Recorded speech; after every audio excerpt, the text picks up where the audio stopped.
Share बाजार with प्रसादमध्ये तुमचं स्वागत आहे. आजच्या नवीन लर्निंग व्हिडिओमध्ये आपण असे अपडेट बघणार आहे ज्याचा इम्पॅक्ट सोमवारच्या सेशनवरती होऊ शकतो.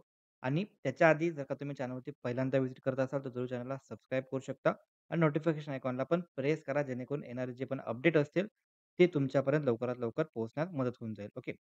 तर आपण स्टार्ट करू कोणती ती न्यूज आहे आणि त्या न्यूजचा इम्पॅक्ट मार्केटवरती कशाप्रकारे होऊ शकतो. सगळ्यात पहिल्यांदा आपण बघायला गेलो तर अशी न्यूज आली. सुरुवातीला आपले जे प्राईम मिनिस्टर होते, ते प्राईम मिनिस्टरने अशी अनाउन्समेंट केली, की जी-एस-टीमध्ये ते चेंजेस करणार आहेत आणि त्याच्यामध्ये जास्त प्रमाणात मिडल क्लास जे लोकं असतील, त्यांना जास्त प्रमाणात बेनिफिट होऊ शकतो. हे ऑलरेडी त्यांनी न्यूज सांगितले होते 15 ऑगस्टला आणि त्यानंतरनं मार्केटमध्ये एक तुफान तेजी बघायला भेटली होती.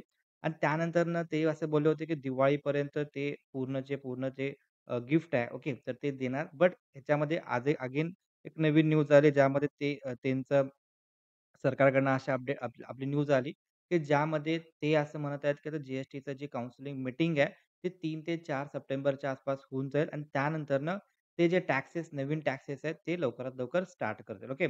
तर त्यांनी ही जी अपडेट आहे, ही जी न्यूज आहे, ह्याचा इम्पॅक्ट मार्केटवरती पॉझिटिव्ह होऊ शकतो. याचं कारण काय आहे, की ऑलरेडी न्यूज आली होती. न्यूज आल्यानंतर मार्केटने त्याला पॉझिटिव्ह रिएक्ट केलंय.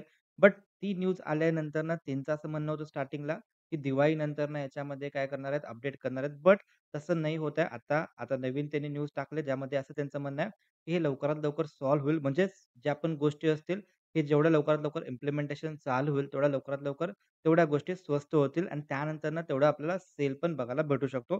तेवढाच कंपन्यांना बेनिफिट पण बघायला भेटू शकतो. तर सगळ्या गोष्टी याच्यामध्ये येत आहेत. ओके. तर स्टार्टिंगला आपला जे टॅक्स स्लॅब होता, ज्यामध्ये 5% चा टॅक्स स्लॅब असेल, त्यानंतर 12% असेल, 18% टॅक्स स्लॅब असेल आणि 28% चा टॅक्स स्लॅब होता. आता हे सगळे 4 टॅक्स स्लॅब होते आणि त्यानंतर त्यांनी आता टॅक्स स्लॅब चेंजेस करणार आहेत.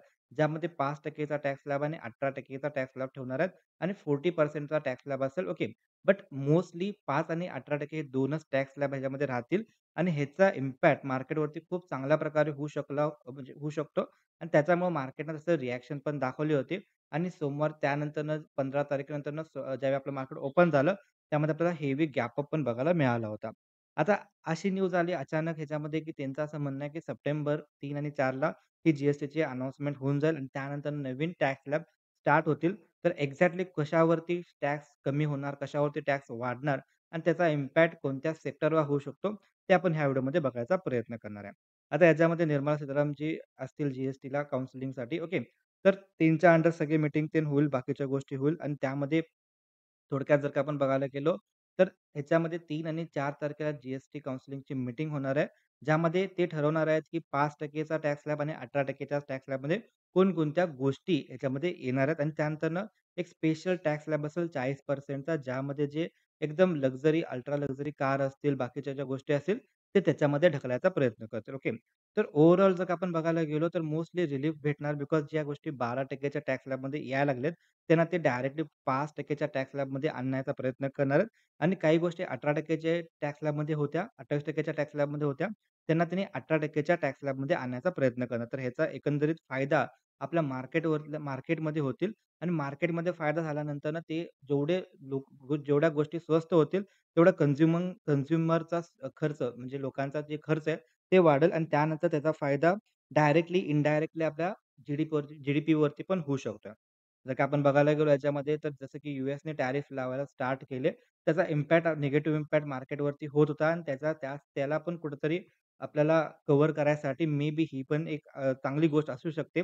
ज्यामध्ये जी जर का आपण कमी केले, तर आपल्याच लोकं एवढे एवढे जास्त आहेत, की त्याच्यामध्ये कन्झ्युमर स्प्रेड जास्त होईल आणि त्याचा जो बेनिफिट आहे म्हणजे जी-एस-टीचा जर का तुम्ही जी-डी-पीचा जर का तुम्ही फॉर्म्युला बघितला, तर त्याच्यामध्ये कन्झ्युमर स्पेंडिंग पण असते आणि कन्झ्युमर स्पेंडिंग जेवढं जास्त वाढेल, तेवढंच जी-डी-पीचा जो रेट आहे, तो पण इन्क्रीज होऊ शकतो. ह्याचा इनडायरेक्टली बेनिफिट स्टॉक मार्केटला कशाप्रकारे होणार, तर ह्याचा इनडायरेक्टली बेनिफिट त्या कंपन्यांवरती होणार, ज्याचा त्यांचा सेल वाढणार, प्रॉफिट वाढणार आणि त्यानंतरनं बऱ्यापैकी इकॉनॉमीला पण चांगला बूस्ट भेटू शकते आणि जी-डी-पीमध्ये पण एक चांगल्या प्रकारे वाढ भेटू शकते. जर का आपण थोडक्यात बघायला गेलो, तर ह्याचा डायरेक्टली इम्पॅक्ट कोणावरती झाला होता, जसं की न्यूज आली होती, जी-डी-पी कमी होणार. तर त्यानंतर तुम्ही जर का बघितलं असेल मार्केटमध्ये, तर ऑटो सेक्टरमध्ये तुफान आपल्याला तेजी बघायला भेटली होती. त्यानंतर याच्यामध्ये एसीचे जेवढे पण शेअर्स असतील, एफ-एम-सी-जीचे जेवढे पण शेअर्स असतील, तर त्याच्यामध्ये आपल्याला पॉझिटिव्ह इम्पॅक्ट बघायला भेटला होता आणि तसं जर का आपण बघायला गेलो डीपली तर ही गोष्टी अजून 100% फिक्स नाही आहेत.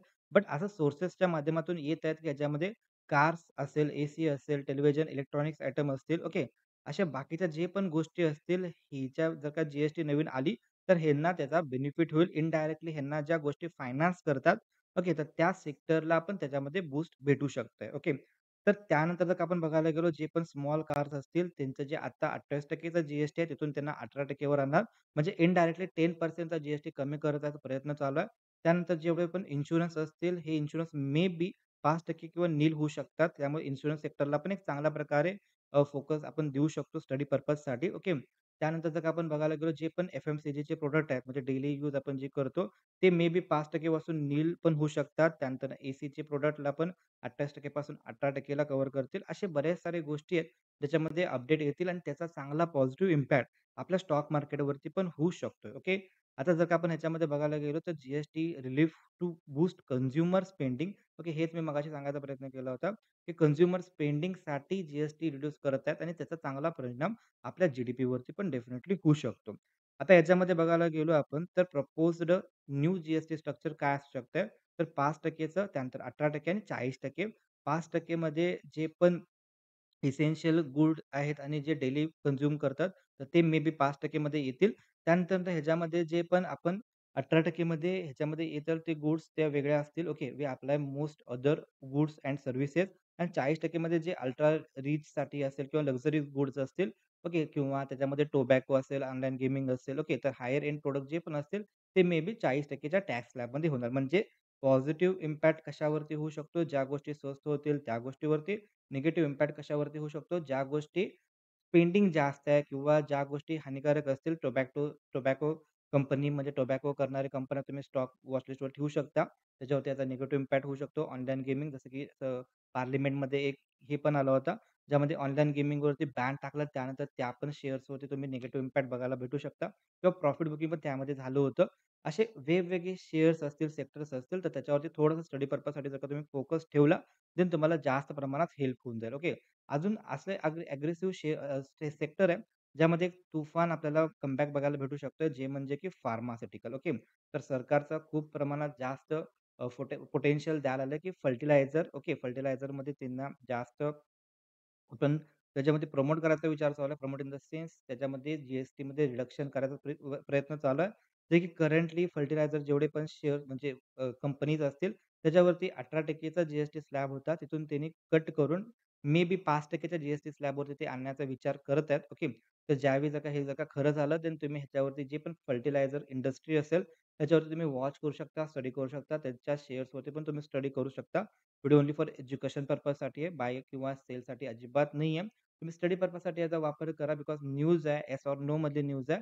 जर काही नाही झालं तर ते पासा पलटू पण शकतो. ओके. तर त्याच्यामुळं जोपर्यंत कन्फर्म नाही येत आहे, तोपर्यंत वेट अँड वॉच केलं तरी कधी पण बेटर राहू शकते. ओके. तर स्टडी पर्पजसाठी ह्याला घ्या. कशाप्रकारे न्यूज मार्केटमध्ये येत असतात, त्याचा इम्पॅक्ट स्टॉकवरती कशाप्रकारे होतो, आपल्या पूर्ण मार्केटवरती कशाप्रकारे इम्पॅक्ट होतो, हे तुम्ही स्टडी पर्पजसाठी विचार करू शकता. तर फर्टिलायझर सेक्टरसाठी एक अग्रेसिव्ह चांगली न्यूज आहे, जे की 18% वरनं डायरेक्टली 5% वरती जर का आलं, तर खूप चांगली गोष्ट आहे. बिकॉज जनरली जे 12% चे जे पण प्रॉडक्ट आहेत, ते 5% वरती किंवा नीलवरती येतात आणि हे जर का फर्टिलायझर जे की 18% वरनं डायरेक्टली 5% ला आला, तर ह्याच्यामध्ये पण चांगल्या प्रमाणात बूस्ट बघायला भेटू शकते. ओके. त्यानंतर जर का आपण ह्याच्यामध्ये बघायला गेलो, ह्याच्यामध्ये लाईकली कोणत्या गोष्टीवरती गोष्टी स्वस्त होतील, कमी होईल, ते त्याच्यामध्ये येते. त्याच्यामध्ये जे पण ह्याच्यामध्ये जर का आपण बघायला गेलो insurance sector may B Neil करतील. ओके. तर ह्याच्यावरती पण तुमचा फोकस असला पाहिजे ह्या सेक्टरचा. त्यानंतर इलेक्ट्रॉनिक्स आयटम असतील, एफ-एम-सी-जी सेक्टर असतील, कार म्हणजे ऑटो सेक्टर झाले किंवा ऑटो सेक्टरमध्ये कंपन्या ज्या पण येतील, ज्या ऑटोच्या एक्सेसरीज तयार करतात, तर त्याच्यावरती पण तुमचा फोकस असू शकतो. याच्यामध्ये चांगल्या प्रकारात जर का त्याच्यामध्ये जी कट झाला, तर त्याच्यामध्ये चांगल्या प्रकारे आपल्याला फोकस किंवा त्याच्यामध्ये चांगल्या प्रकारात आपल्याला ग्रोथ पण बघायला भेटू शकते अपकमिंग डेजमध्ये. ओके.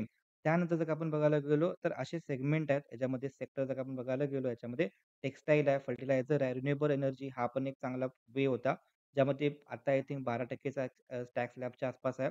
तर हे पण त्यांचं जर का 5% मध्ये आलं, तर ह्या सेक्टरला पण खूप चांगल्या प्रमाणात ह्या सेक्टरवरती मूव्हमेंट होऊ शकते. ऑटोमोटिव्ह सेक्टर असेल, त्यानंतर याच्यामध्ये ॲग्रीकल्चर असेल आणि हेल्थ आणि इन्शुरन्स. इन्शुरन्सवरती पण चांगल्या प्रकारात फोकस असू शकतो. बिकॉज जर का इन्शुरन्सला जी जर का नील झाली, तर तिथं पण एक चांगल्या प्रकारात फोकस आपल्याला चांगल्या प्रकारात ग्रोथ बघायला भेटू शकते.